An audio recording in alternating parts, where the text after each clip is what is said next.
starting lineups. Someone will be keeping an eye on, Roy Hibbert. You know, Hibbert was a guy that you weren't sure if he would pan out as a center in the... Head checks in, and the fulfillment of a lifelong dream is playing in his first NBA basketball game. He's one of the players who got a ton of attention leading up to the draft, and rightfully so. He's an amazing talent. Yeah, you know, Steve, he was high on every team's wish list. You knew somebody was going to make him a first-round draft choice, and this is it, his chance to show what he's capable of. Granger misses. The defense was ready for him that time, and they had to be. He is so powerful in the lane. Head passes to Mullins. Kicks to Henderson. 30 seconds left to play here in the first. Can't get it to go. Boy, they are not messing around here, guys. They are really banging the glass hard early on. +5 margin already in rebounding, and it looks like this is going to be a factor all game. Green kicks to Granger.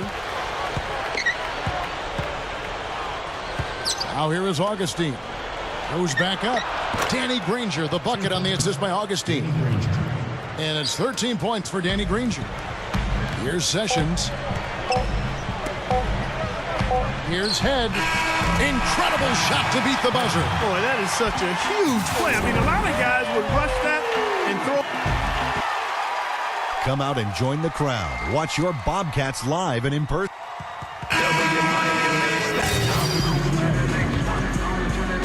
And here in the second quarter of action as we approach 4 minutes played. Well, you know, Kevin, you could say an awful lot about the Bobcats. Just about all of it based on last year would be bad or negative. Yeah. It was just dreadful whenever they played, and that includes here at home. Head in its small forward. Byron Mullins is out there with Michael Kidd-Gilchrist. And there's Kemba Walker. And it's Gordon in at the shooting guard position. So that's the group out there for Charlotte. 59 seconds left in the second quarter. Walker dishes to Head.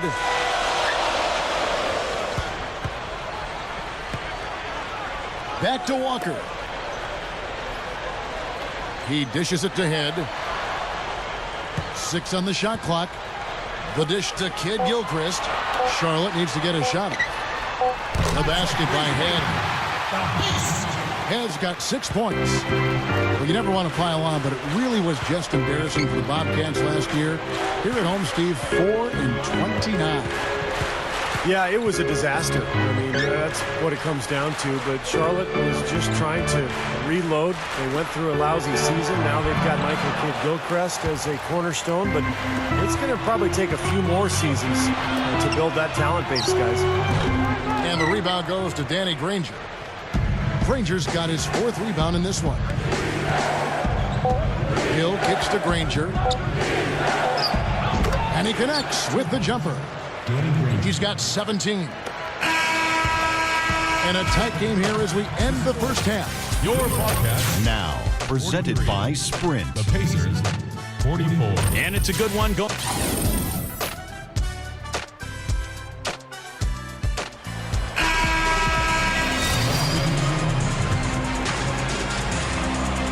Last outing for Indiana. They won that game against the Raptors in Toronto.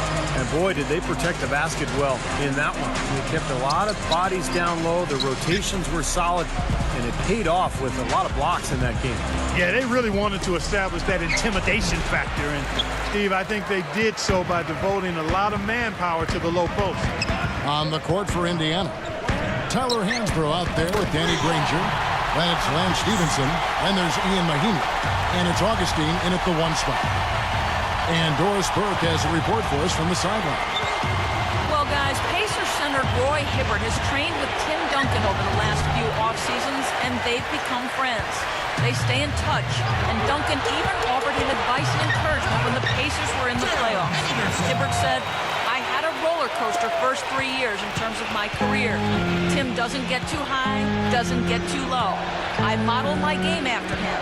He's somebody who looks out for me." Guys, always great to see a star take a young man under his wing.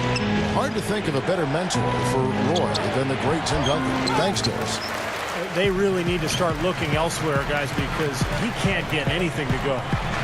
Head passes to Haywood. Passes to Head. Pass to Sessions. Now Haywood inside.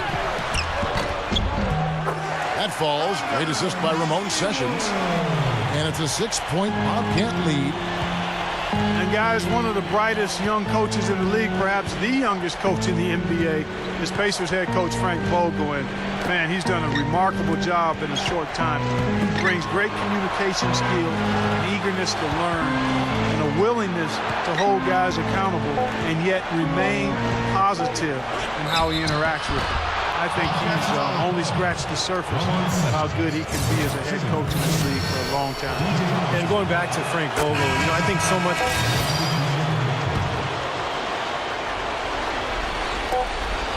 And here's Hill for three. Can't cash in. So a close game sees Charlotte taking this one. Your Bobcats. The Pacers.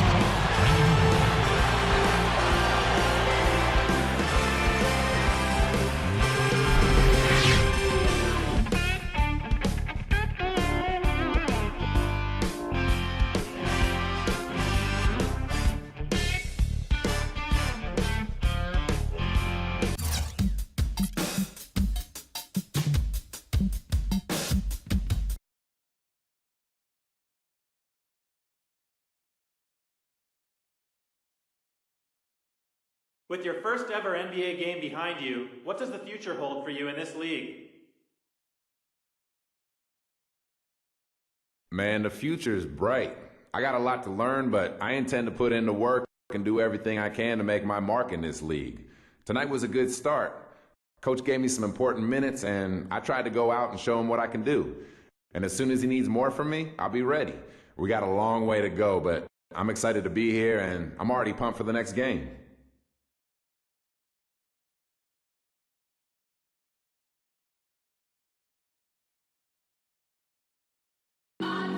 I got a million ways to get it. Choose one. Choose one. Hey, bring it back. Bring it back. Now double your money and make it stack. I'm on to the next one. On to the next. On to the next one. On to the next. On to the next one.